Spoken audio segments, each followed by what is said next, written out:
Kamusta mga ka-construction?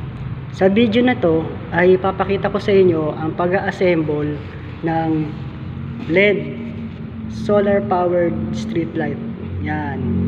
Ganyan ang itsura niya, ganyang model.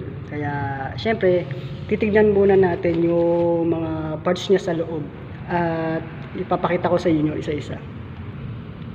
So guys, ito yung different parts ng pagkakabit natin ng solar powered na street light. Tara, isa-isahin natin. Sa mga bago pang alam po pala sa channel ko, huwag nyo pong kalimutan mag-like and subscribe para maging updated kayo sa mga susunod na videos, construction tips at ideas na ipopost ko. Salamat. Ang unang part na to ay ito yung parang pinaka bracket or brace natin. Ito yung minamount. Ito yung minamount sa sa pader. Dinidikit sa pader. Ganyan. Siya yung parang pinakakatawan ng ating street light. Then ang ating pinaka ilaw. Ayan. Kung mapansin nyo, LED talaga siya. LED light. Naka-built-in na sa likod niya ng battery. Kaya may battery ito sa loob. Tsaka siya, automatic siya. Kaya maganda ring klase.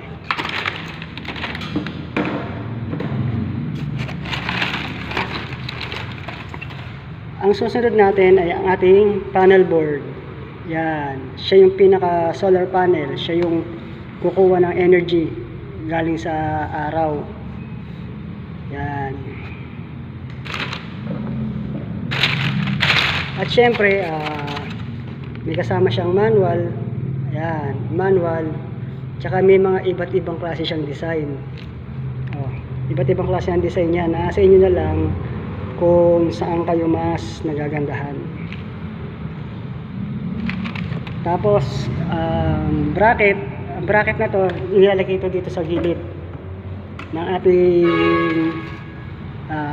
solar panel para maigagalaw mo siya kung saan mo siya ihaharap na pwesto ng araw. Tapos syempre meron siyang remote control. Yan. Tapos included na rin dito yung battery. Yan, may battery, may mga dynabolt at mga bolts and nuts. Kompleto na yan, lahat na ng kailangan mo para ma-assemble mo to ay nandito na. Kaya tara, subukan natin i-assemble. So ayan guys, na inassemble ko na. Hindi naman siya ganun kahirap.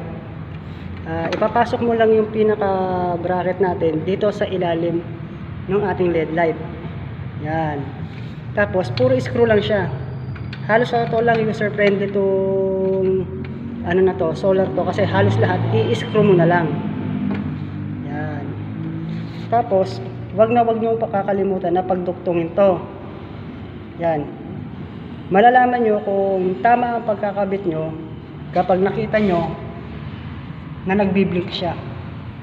Ang ibig sabihin niyan, tama yung gawa nyo. Sige, tara, testingin natin.